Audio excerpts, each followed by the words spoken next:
It was intense. The place was so jam-packed, you literally could not move.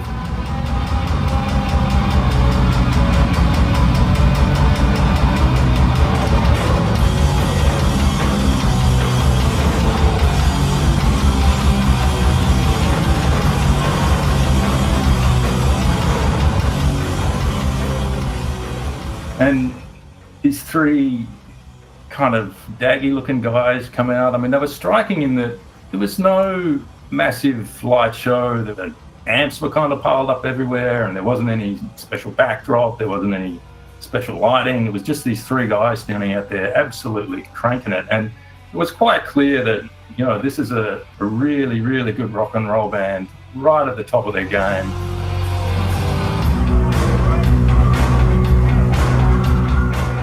I'm just wondering what band you've come here to see today.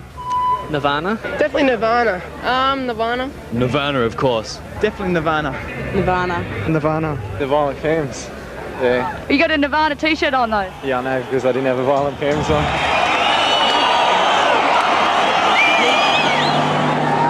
The song is called Smells Like 30-something.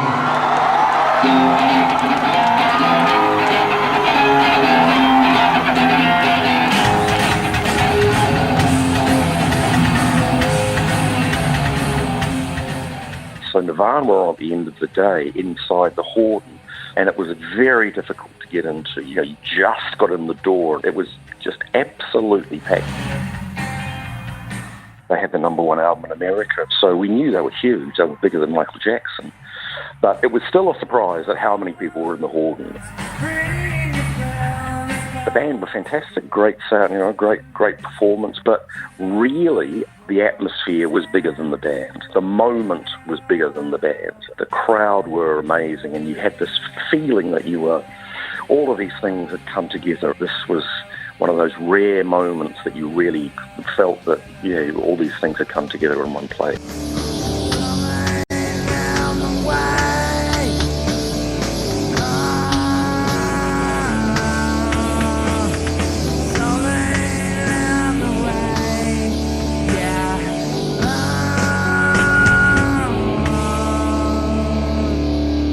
This was something. We had a feeling that it was, hey everyone, we're experiencing something here. There's something happening here that we're gonna feel for a long time. This is the moment.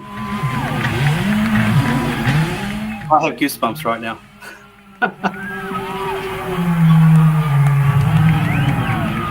It's like Animal from the Muppets emerged from behind his drum kit, kicked everything off, came down, smashed a few things up, and that's what we were left with walking out.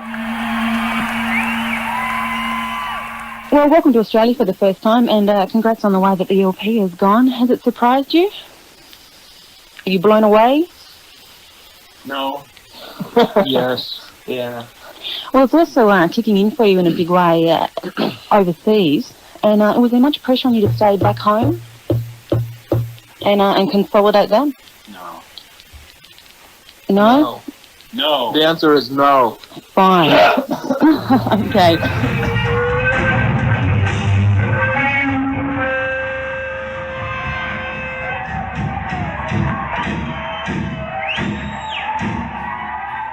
I do remember it was really crowded, but I was with my friend who I lost after about 10 minutes because we were, music snobs. I remember we went to the bar and pushed our way down to the front. And I remember within about 10 minutes, I'd completely lost the friend I'd gone with. It was just mad moshing. And I would just been swept away on a sea of people out sort of to the side of the stage. And I had to get out. As much as I was loving it, it was too full on.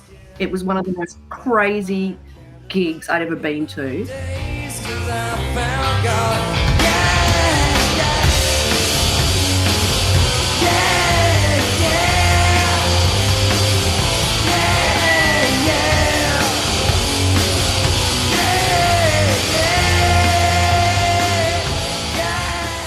I mean, it was sort of exciting because, we'd waited a while to see them. I've been a fan of them since, I don't know, in the late 80s, I guess, when Bleach came out.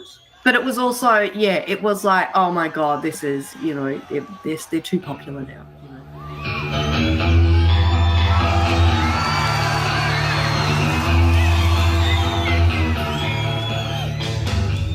I thought it was terrific that they were getting a wide audience, that people were getting turned on to some really good sounding, serious rock and roll, what 3 people could do. I thought it was great. There's better gigs I've seen, but in terms of an experience and anticipation and all different ingredients that go into seeing a show, yeah, I mean, it was palpable even before going into the venue, out the front of the Palace in St Kilda that night. You know, that was a huge buzz.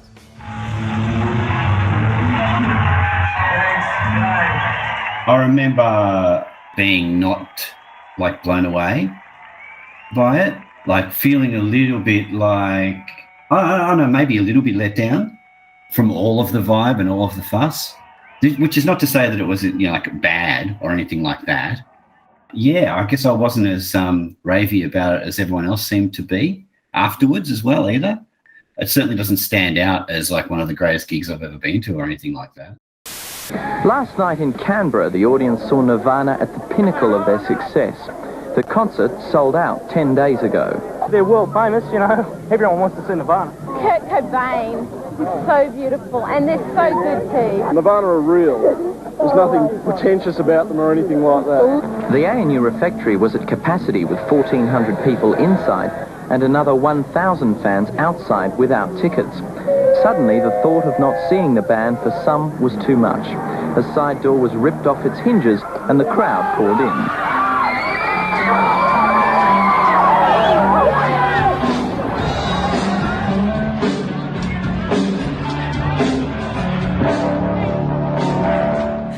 So I was watching the band just cranking up on the stage, and then I remember looking to my left and there was a whole other show going on.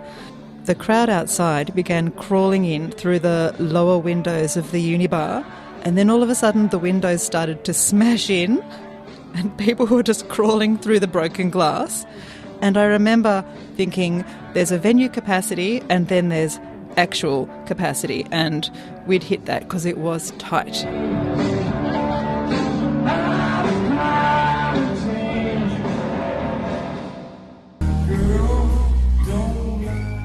It's just one of those cultural moments. It just hit a nerve and absolutely took off. It was the sound of the sort of underground going overground, I guess. I think a lot of people might have moved away from it because it had so much commercial success, but it really set the tone for the 90s. I still loved that album, but you know, I will stand by my Bleach is a better album. It sounds as fresh and, you know, it's got as much energy 30 years later, I think, as when it first was released.